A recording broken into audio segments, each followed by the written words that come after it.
I had a feeling that I have never experienced before. I worked with lots of students, hundreds of students, actually thousands of students I have been working, not just in America. I have done work in China, I am also doing work in India, but this is a very special group.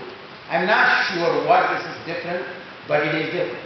And I can feel that both by your posture and your discipline. You are too disciplined for your age.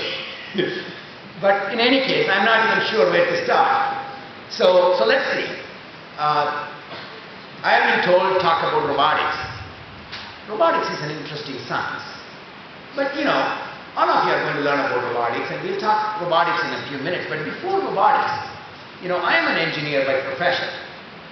When I was a child, I was raised in India, obviously, as you can see. I was told I had three options. Option one, you become a doctor. Option two, you become an engineer. Option three, you become a failure.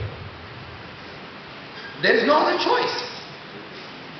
Either you become a doctor, engineer, or a failure. Now, who wants to be a failure? Nobody. None of us want to be a failure. I know there were options like this, frankly, where I was raised. And I was a little bit afraid of blood, at least when I was a kid. So I said, I can't be a doctor, so I became an engineer. So I became an engineer by accident. Okay?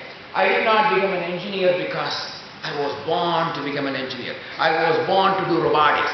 You know, some people are, but I was not. I was not born to fix cars. I was not born to fly airplanes. And I wasn't even sure if I liked it.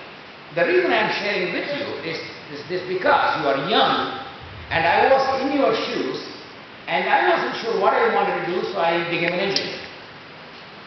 But when I became an engineer, I didn't realize what I was getting into. Like many of you may not even know what awaits for you, what kind of a bright future awaits for you. Your teachers may tell you, but sometimes it doesn't sink in till you get to a certain age in your life. So hopefully you can relate to me on that. So I